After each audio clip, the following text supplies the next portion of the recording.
Sur le 1.4, il y avait, je crois, une demande d'intervention. Donc, Madame Roby, vous avez la parole.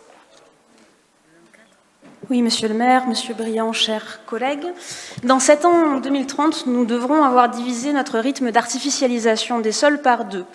Et quand je lis cette délibération, je me demande si vous ne cherchez pas plutôt à la doubler.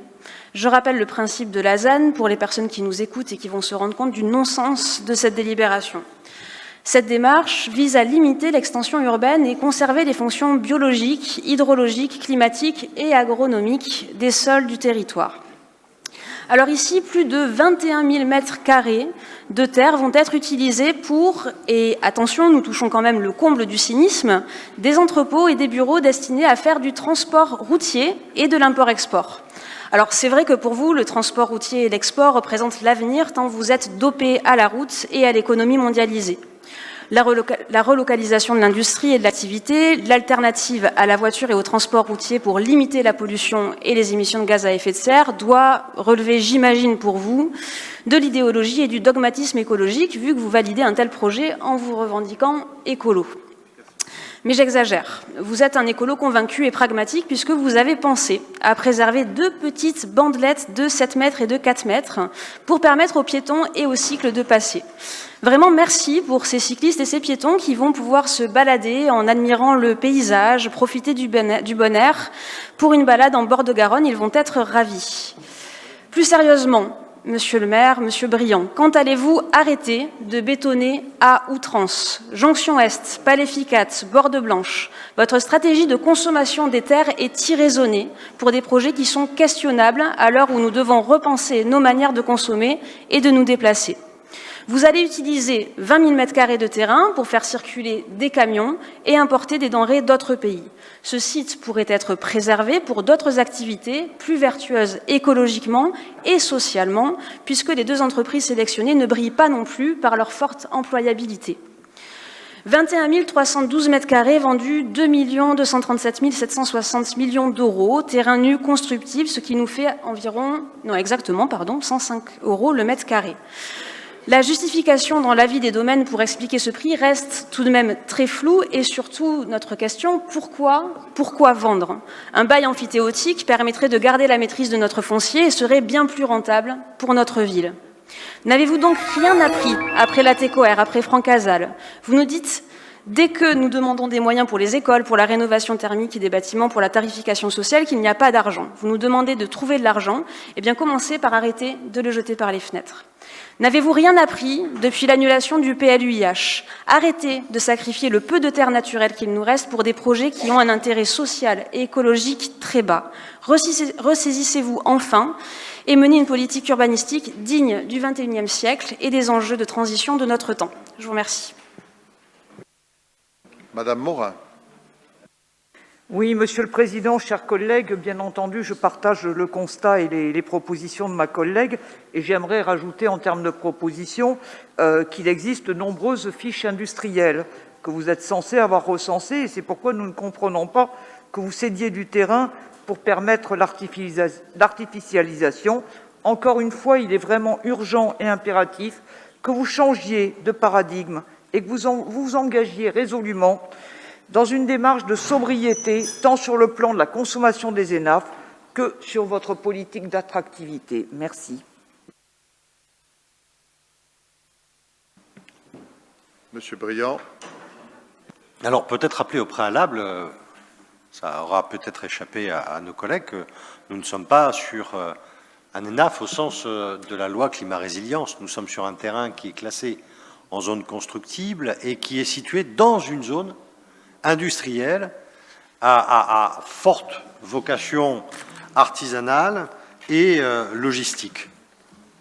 Donc, je veux bien que la vision que nos collègues ont est de considérer que tous les terrains non bâtis doivent désormais être transformés en potager, mais si nous faisons cela, il va falloir par contre qu'ils assument le corollaire qui consiste pour tout ce qui est bâti à augmenter la densité, la hauteur de façon systématique pour pouvoir faire face aux besoins d'adaptation d'une part, la production de logements. Je vous rappelle qu'il y a des dizaines de milliers de Toulousains qui sont candidats à un logement social et que la production de logement social, et pas que, nécessite de pouvoir produire, de construire, et donc de construire, notamment là où c'est prévu actuellement, et même si, effectivement, dans les prochaines années, il y aura un effort tout particulier et extrêmement important pour préserver les espaces naturels. Mais là, nous parlons bien des espaces qui sont constructibles aujourd'hui. Et puis, il faut également pouvoir accompagner le développement économique, parce que les habitants qui viennent sur notre territoire, nous avons deux postures potentielles. La première, c'est de dresser des murailles et de leur dire de ne pas rentrer et de ne pas venir à Toulouse chercher un emploi qui leur permettra de vivre, de créer une famille, d'élever leurs enfants. C'est peut-être votre souhait. Nous considérons, quant à nous, qu'il faut poursuivre le développement économique, accompagner le développement des entreprises. Et dans cette session, c'est précisément ce qui est fait, puisque nous sommes sur des entreprises locales. D'autres propositions étaient beaucoup moins orientées sur les entreprises locales, et il nous a semblé qu'il fallait nous placer dans une démarche de soutien à ces entreprises locales et à leur développement. Mais peut-être que là-dessus aussi, nous avons une opposition de principe.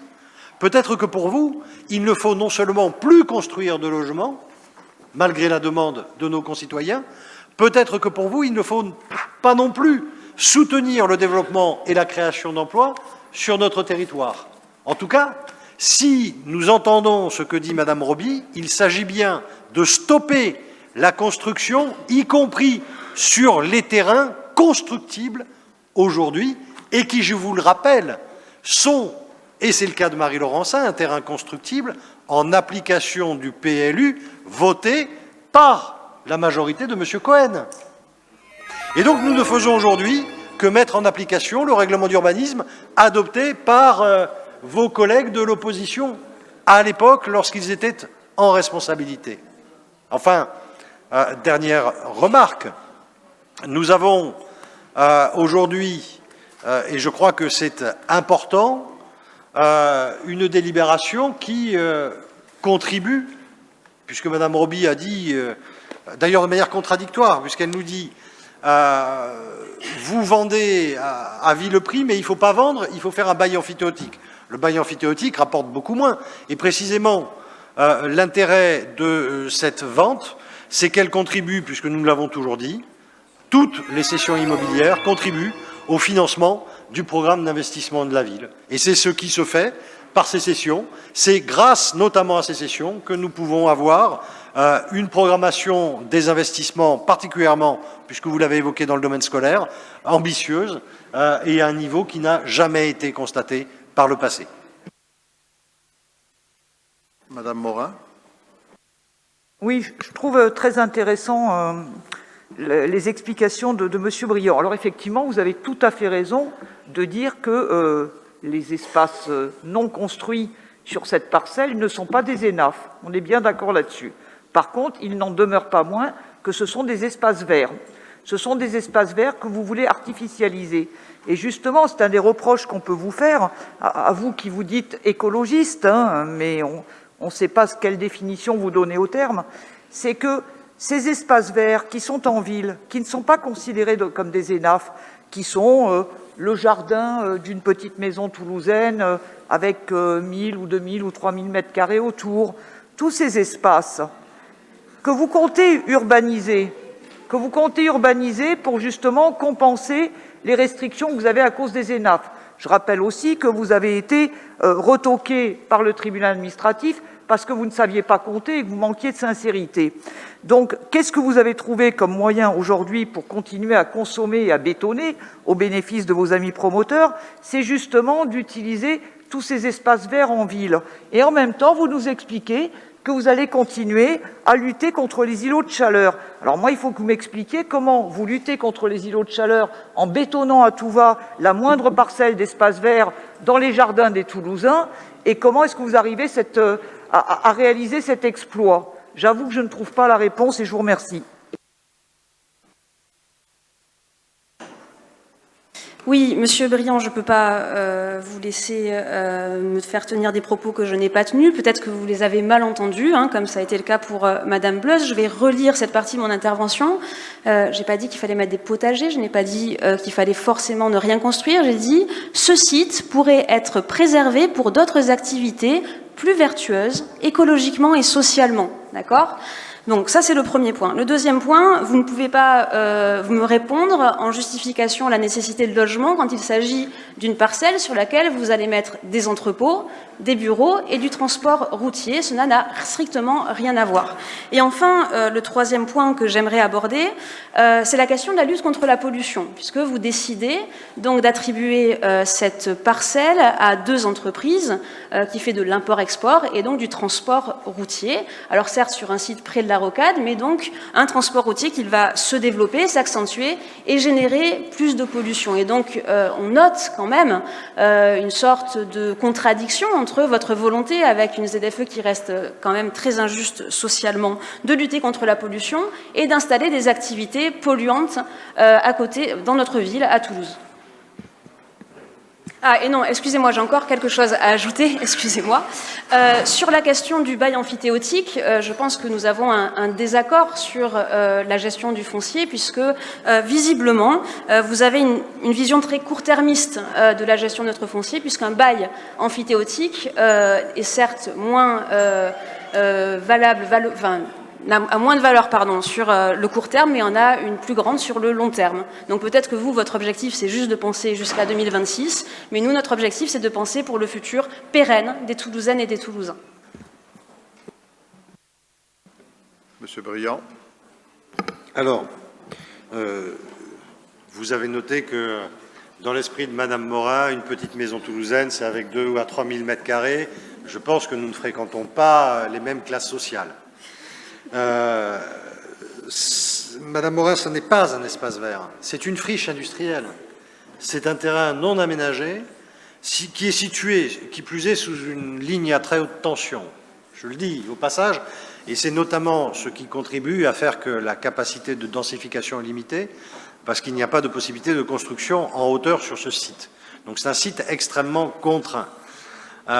Et nous sommes, encore une fois, dans une zone industrielle. Alors j'ai bien compris l'argumentation qui est développée, mais elle est tout à fait contradictoire dans les propos même tenus. Est-ce que oui ou non vous êtes favorable à la construction sur un terrain situé en zone constructible en application du PLU que certains d'entre vous, alors dans la majorité de Pierre Cohen, ont voté ou pas? Est-ce que, si vous êtes favorable, vous considérez que le fait de privilégier des entreprises locales est une stratégie qui permet d'accompagner la création d'emplois sur notre territoire ou pas? Voilà, ça ce sont des questions simples. Après, c'est vrai que Madame Roby évoque des activités socialement et écologiquement plus responsables.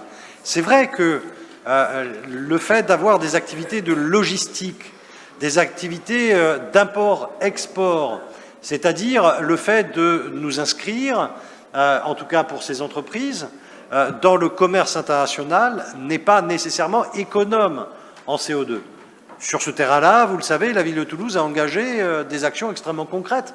Le pôle logistique de Fonder, certains d'entre vous se souviennent peut-être de ce que c'était ce site avant 2014, avant que nous prenions en main ce dossier pour en faire un pôle logistique qui s'inscrit parfaitement dans la livraison du dernier kilomètre, avec des véhicules électriques, avec une empreinte carbone extrêmement limitée. Les entreprises aujourd'hui de l'import et de la logistique locale s'inscrivent parfaitement dans cette dynamique.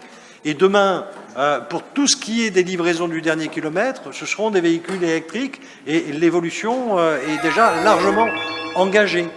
Maintenant, nous ne partageons pas un point de vue, c'est que vous semblez condamner les pratiques et les choix d'acquisition que font nos concitoyens. Parce que les entreprises ne font jamais venir de marchandises que ceux qu'elles sont en capacité de vendre à nos concitoyens. Vous sanctionnez également la politique industrielle de la France qui a fait que nous avons, au fil des années, par des décisions absurdes, tué l'industrie et la production française et que nous sommes aujourd'hui contraints, effectivement, d'importer massivement des produits qui sont à acheter par nos concitoyens. Alors, moi, je fais partie de ceux qui sont favorables à l'emploi local, qui sont favorables à la production locale et à l'achat local. Et c'est dans cette démarche que nous nous inscrivons dans bien des domaines. Pour le reste, effectivement, nous continuons à accompagner des entreprises toulousaines qui contribuent à l'économie locale et qui, je le crois, s'inscrivront pleinement dans les prochaines années au travers de ce projet sur ce site dans la transition écologique, notamment sur le biais de la question des transports avec des véhicules moins émissifs en matière de CO2. C'est en tout cas à la fois l'évolution de la réglementation et en toute hypothèse les perspectives et les objectifs de la ville. Je mets aux voix cette délibération. Qui ne participe pas? Qui s'abstient? Qui vote contre? Elle est adoptée.